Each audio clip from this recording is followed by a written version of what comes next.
बिहार में आज देखते हैं, करते हैं चर्चा बिहार के पाटलिपुत्र वैभवम, पटना का गौरव, पटना का सौंदर्यकरण।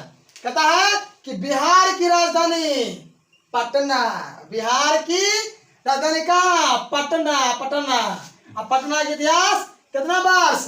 2500 वर्ष। पटना कितना इतिहास है? 2500 वर्ष। ये रहा हमारा दूसरा चैप्टर पाटलिपुत्र का। बिहार की राजधानी कहाँ? तो पटना। अब पटना का इतिहास 2500 वर्ष पुराना है। कितने वर्ष? 2500। और पाटलिपुत्र वैभवम, पाटलिपुत्र वैभवम पाठ की जो विधा क्या है?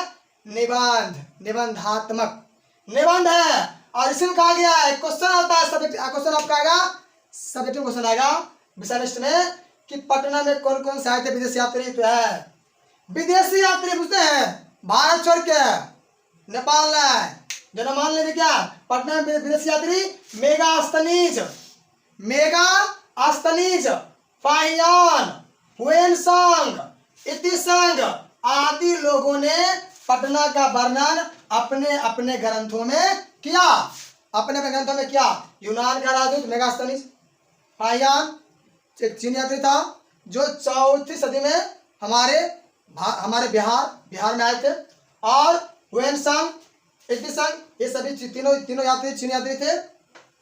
तीनों ने पटना आया, पटना का वर्णन अपने अपने ग्रंथों में किया। अब क्वेश्चन आएगा कि पटना में कौन कौन से विदेशी यात्री आए थे? तो पटना में विदेशी यात्री मेगास्थनीज, फाहियान, हुएनसांग, इतिसंग आदि लोगों ने पटना आए और पटना का वर्णन अपने अपने पोथा पूछते हैं ग्रंथ में किया। अगला है पटना, पटना पटाइएगा ना, पटना सिर्फ पटना गंगा नदी के किनारे, जिसको हम लोग देवी नदी कहते हैं। हे देवी नदी कहाँ है? पटना में, उसके किनारे बसी हुई है। अगला हमारा जो जवाब है अगला है कि दामोदर गुप्त नामक कवि, दामोदर गुप्त नामक कवि की एक रचना है, एक काव्य है कूटट नीमतरणी, काव्य का रचना किया। क्वेश्चन आएगा कूटट नीमतरणी काव्य के कवि कौन है? दामोदर गुप्त। दामोदर गुप्त के अनुसार पटना पृथ्वी का तिलक और विद्वानों का निवास स्थली, पटना नाम का महानगर स्वर्ग से भी सुंदर स्थान है। अब क्वेश्चन आएगा ऐसे, दामोदर गुप्त दादाजी कहेंगे, ये कहेंगे कि दामोदर गुप्त के अनुसार पटना कैसा नगर था? तो दामोदर गुप्त के अनुसार पटना पृथ्वी का तिलक, विद्वानों का निवास स्थली और पटना नाम का महानगर स्वर्ग से भी सुंदर स्थान है। अब क्वेश्चन अगला है, अगला मेरा पॉइंट है, क्या कहता है कि गंगा नदी के किनारे बुद्ध काल में, मतलब जिस समय भगवान बुद्ध पटना में रहे थे, वहां गए थे, तो गंगा नदी किनारे बुद्ध काल में पाटलिपुत्र एक गांव था। सुदूर गांव ने एक गांव था, पाटलिपुत्र एक गांव था। और वहीं पर भगवान बुद्ध बार जितने बार पटना आए तो अनेक बयान दिए, लेकिन एक बार ऐसा बयान भी दिए कि भगवान बुद्ध ने कहा था कि यह ग्राम से महानगर होगा, किंतु आपसी झगड़ा, कोलाहल, आग लगी और बाढ़ से सदैव पीड़ित होता रहेगा।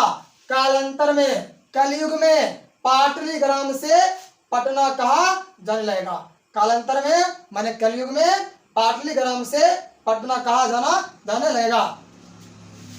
अगला पॉइंट है पटना। पटना पत्तन शब्द से निकला है। पटना पत्तन शब्द से निकला है। पटना का निकला है तो पत्तन शब्द से निकला है। देखिए अगला मेरा पॉइंट है कि यूनान के राजदूत मेगास्थनीज, पूछ सकता है आपको कि मेगास्थनीज कहाँ था राजदूत? तो यूनान। आप लोग पूछते क्या होता है राजदूत? राजदूत मतलब ये मेरे संदेश वाहक। जैसे आजकल हम लोग मोबाइल में भेजते हैं मैसेज, चट चट, हाय जी, हेलो। तो वैसे पहले के समय में एक होता था, राजदूत होता था, जो अपने देशों का संदेश अगले देश में, या यहाँ का संदेश वहाँ करता था, वहाँ का चिट्ठी वहाँ भेजता था, वो क्या होता है, राजदूत। या जो भ्रमण करता है, जो घूमता है, हम उसको बोल सकते हैं। यूनान के राजदूत कौन थे, मेगास्थनीज ने अपने पुस्तकों में पटना नगर के बारे में लिखा कि पटना नगर की शोभा देखने में प्रिय था, पटना नगर की शोभा देखने में प्रिय था, और अशोक के समय यह नगर अत्यंत सुंदर और समृद्ध होता है, मजबूत, विशाल, बड़ा। ठीक, क्वेश्चन आएगा, किसके समय में या किस सम्राट के समय में पटना नगर अत्यंत सुंदर, मनमोहक, आकर्षक, समृद्ध, मजबूत था? तो आपका होगा अशोक। या ऐसे पूछ देगा 2 नंबर में कि अशोक के समय में पटना कैसा नगर था? तो अशोक के समय में पटना अत्यंत सुंदर, मनमोहक, आकर्षक और समृद्ध था। यह हो गया। अगला हमारा है चंद्रगुप्त मौर्य। लीजिए भैया, आ गया। पाटलिपुत्र में पटना का सबसे भयंकर महान सम्राट, जिसने अपना इतिहास छोड़ दिया आने वाला कलों के लिए, और हम लोग जब तक बिहार की धरती पर रहेंगे, भारत धरती पर रहेंगे, तो जान लीजिए मुच्चुस, इसको भूलेंगे ना कि चंद्रगुप्त मौर्य में इस नगर की शोभा और रक्षा व्यवस्था अत्यंत उत्तम था, अच्छा था, मजबूत था। मतलब ये चंद्रगुप्त मौर्य बोले मतलब गुप्त वंश के संस्थापक। तो गुप्त वंश के संस्थापक कौन थे? चंद्रगुप्त मौर्य, जिसका नाम है, जिसका व्यक्तिगत नाम देव भी था। क्या नाम था उसका? देव। चंद्रगुप्त मौर्य में क्वेश्चन आएगा, चंद्रगुप्त मौर्य के समय पटना कैसा नगर था? पूछा गया अभी सवाल है।